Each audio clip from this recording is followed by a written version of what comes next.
हुई बीजेपी में, तुम बीजेपी के साथ इलेक्शन जीते। अरे तुम तो वो हो, अगर कल मोदी तुम्हारे को देख के खाली मुस्कुराया तो तुम औरंगाबाद को बेचने तैयार हो जाओगे। अगर मोदी तुम्हारे तरफ देखा खाली मुस्कुरा के, कैसा है तू, और सर ले लो औरंगाबाद, हाय तेरी मुस्कुराहट पे सब कुर्बान। ये तो वो है। मगर एक काम तो आपने किया, मैं आपको मुबारकबाद देता हूं। आपने इस शख्स को मजबूर कर दिया बोलने के लिए। क्या अब जब एरिया में आ रहा है, ए मुसलमान, ए भाई, ए सिख ईसाई, सब भाई भाई, 20 साल तक लड़ाते थे, मगर औरंगाबाद की आवाम ने जमहूरी तरीके से शिकस्त देकर इनको भी इम्तियाज जलील के नक्शे कदम पर चलने पर मजबूर कर दिया। मैं आपका शुक्रिया अदा करता हूं कि आपने इस शख्स को ये कहने पर मजबूर कर दिया कि सेक्युलरिज्म जिंदाबाद, सेक्युलरिज्म जिंदाबाद। आपने शख्स को कहने पर मजबूर कर दिया कि हिंदू, मुसलमान, सिख, ईसाई, दलित सब लोगों के मिलकर रहना चाहिए। मगर याद रखिए, 20 साल क्या क्या हा पर हमने, हमारे बुजुर्गों ने नहीं सहा। और एक अहम बात मैं आपको अर्ज करना चाह रहा हूं।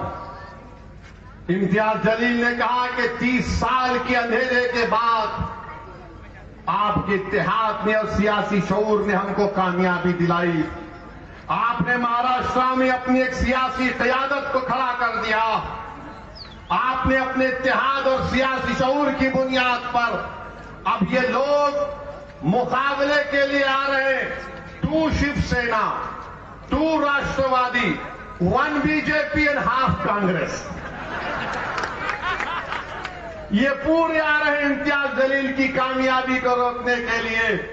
मगर मुझे यकीन है कि 2 शिवसेना, 2 राष्ट्रवादी, 1 BJP and half Congress, Aurangabad की आवाम एक नान कालिया खा के ठहर गए तो पूरे के पूरे गायब इंशाअल्लाह ताला।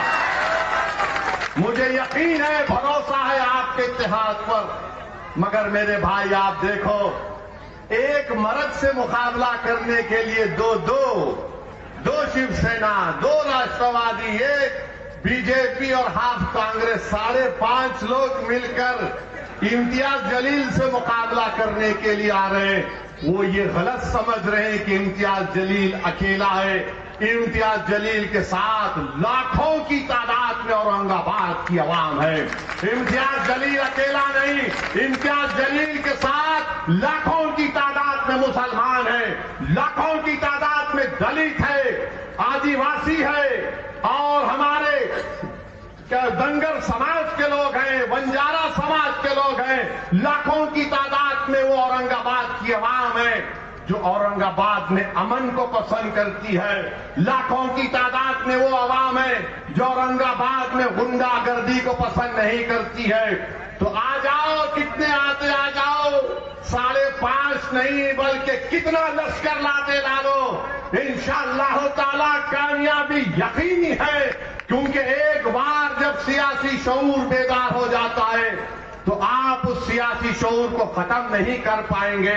इम्तियाज जलील ने अपने 5 साल के वक्फे में एक बयान मुझे दिखा दो कि इम्तियाज जलील ने किसी का दिल तोड़ने वाली बात की। एक बयान दिखा दो कि इम्तियाज जलील ने किसी समुदाय के खिलाफ कुछ बात कही। अरे एक बयान दिखा दो कि इम्तियाज जलील ने नफरतों की दीवारों को इजाफा किया। यकीनन इम्तियाज जलील मुसलमान है, हम फकर से कहते हैं मुसलमान है, मगर मुसलमान नफरतों को नहीं फैलाता। मुसलमान और रहमर राहिमीन का बंदा है। हम मोहब्बत को आम करने वाले हैं, रहम करने वाले हैं। आप बताइए, ये क्या क्या नहीं बोलते हैं, क्या क्या नहीं बोलते हैं। अखबार में लिखते, अपने शिवसेना के अखबार में लिखा कि असदुद्दीन और इम्तियाज जलील के वोट डालने के हक को छीन लिया जाए। बाप की जागीर है। वोट का इख्तियार छीन लेंगे, मगर जहन मालूम हो रहा है। अब दूसरी बात, ये जो 20 साल से नाकारा एमपी था, जिसका आखिरी इलेक्शन हो चुका है, जिसका दी एंड हो चुका है, उसकी पार्टी ने CAA का कानून आया तो मोदी का साथ दिया नहीं दिया? दिया नहीं दिया? ट्रिपल तलाक का कानून बनते वक्त साथ दिए नहीं दिए मोदी का?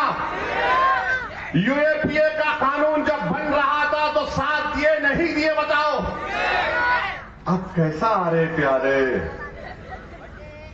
CAA का कानून बन गया, और अगर कोई औरंगाबाद के म्युनिसिपल कॉरपोरेशन में कहेगा कि नासिर सिद्दीकी के नाम के आगे मुझे ऑब्जेक्शन है, तो नासिर सिद्दीकी को अपनी शहरियत सिटीजनशिप साबित करना पड़ेगा, और नासिर सिद्दीकी से कहा जाएगा, नासिर सिद्दीकी तुम अपने दादा का बर्थ सर्टिफिकेट लेकर आओ। CAA NPR NRC के साथ मिलकर देखना चाहिए। ये एक साजिश रची जा रही है भारत में गरीबों को, दलितों को, आदिवासियों को, अल्पसंख्यक समाज, मुसलमानों को स्टेटलेस बनाने के लिए। आज ये लाख कह रहे पार्लियामेंट में, अमित शाह से मैं पूछा था, बताओ तुम NPR NRC करोगे नहीं करोगे? तो अमित शाह ने कहा कि ओवैसी जी निश्चिंत रहिए, NPR NRC होगा। बताइए, CAA का कानून ये लोग लागू करेंगे, और कौन था पार्लियामेंट में? लोग बोलते 540 की पार्लियामेंट है, ये क्या कर लेंगे? दो दीवाने 540 पर भारी पड़ गए थे। जब कानून बिल लाया गया तो मैं और इम्तियाज जलील ने खड़े होकर मोदी के 300 एमपीज के सामने, उस वक्त शिवसेना के 2 टुकड़े नहीं हुए थे, इनके 18-19 जितने थे, उन सबके सामने खड़े होकर हमने कहा ये काला कानून, हम उसको फाड़ते हैं, ले फाड़, तेरा फाड़ दे, ले बिल। और हमारे उस फाड़ने के बाद अल्हम्दुलिल्लाह पूरे मुल्क में एहतजाज की शक्ल अख्तियार कर गया। मेरे भाई, ट्रिपल तलाक का कानून यही मोदी के साथ शिवसेना ने तारीफ की। बोलो, पूछो उनसे जब आएंगे आपके पास, बता ट्रिपल तलाक पर तेरा क्या ओपिनियन है? तो बोलेगा अरे छोड़ ना, अभी तो छोड़। तो आप उसको बोलिए तूने ट्रिपल तलाक में सपोर्ट किया, अब मोदी को भी तलाक, तेरे को भी तलाक, अब सबको तलाक। अब आएंगे UAPA का कानून, भीमा कोरेगांव के दलित लोग जेलों में सड़ रहे हैं, एक पादरी मर गया उसमें। क्या उद्धव ठाकरे ने तारीफ नहीं की UAPA कानून की? बताओ किस पर इस्तेमाल हो रहा है? दलितों पर, आदिवासियों पर, दानिश्वरों पर और अल्पसंख्यक समाज के मुसलमानों पर इस्तेमाल हो रहा है। किसने मुखालिफत की कानून की? मजलिस ने, मैं और इम्तियाज जलील ने उसके खिलाफ वोट दिया, और अब सेकुलर हो गए। मेरे भाई याद रखो, आपने 30 साल के बाद अपने इत्तेहाद की ताकत पर, अपने सियासी शऊर की बुनियाद पर आपने यहां से औरंगाबाद पर अपने MP को कामयाब किया।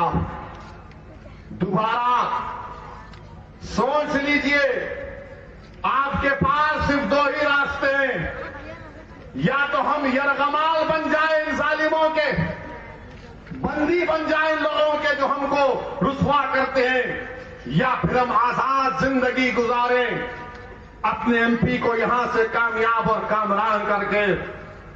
फैसला आपको करना है। मैं आपसे सिर्फ दरखास्त कर सकता हूं, भीख मांग सकता हूं कि आपने जो सियासी सफर शुरू किया उसको रोकिए मत, उसको रोकिए मत। खुदा के लिए इन आने वाली नस्लों को सामने रखिए। कल अगर पार्लियामेंट में मोदी यूनिफॉर्म सिविल कोड का बिल लेकर आएगा तो क्या ये खान बान बोलने